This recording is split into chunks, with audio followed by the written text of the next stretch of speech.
Assalomu alaykum yurtdoshlar, kanalimiz obunachilar. Biz aeroport yonidamiz. 4 etajli domimizda 4-etajda 2 xonadonimiz sotib olib qo'yilgan ekan. Birgalikda yurib chiqamiz. Har etajimizda 4 xonadon bo'ladi.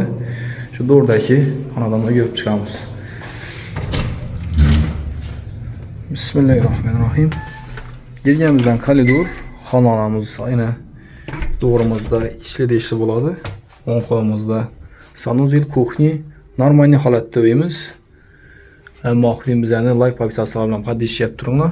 Yangi bo'lsangizlar, birgalikda yurib chiqamiz. Aboydan chiqib turibdi yana koridorimiz.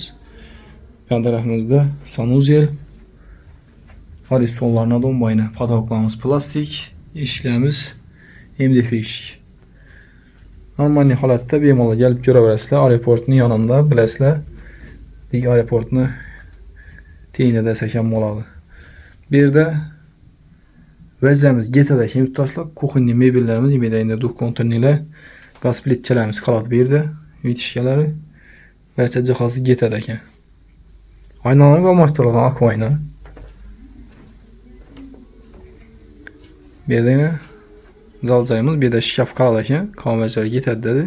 Balkim endi egasingizlar xudo xolasa vaziylar bilan kelishaman desangizlar, bemalol uyning egasi bilan savdolashaverasizlar. Bu tarafimizda ochiq balkonimiz ham bor. Aynalarimiz akvayna, almashtirilgan ayna. Bu yerda konditsionerimiz ham kelishsizlar qoladi.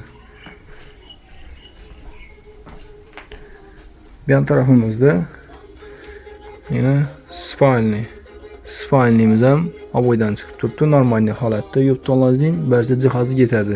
Ham bu tarafimizda devorlar o'tib tilatilgan ekan. Bemalol gap ko'raverasizlar. Yurtdoshlar narxini keladi bo'lsa 310 million deb turibdilar. Xudo xolasa kim ma'qul bo'lsa ekrandagi bergan nomerlarimizga chiqaverasizlar. Hammangizga rahmat, sog' bo'linglar, salomat bo'linglar.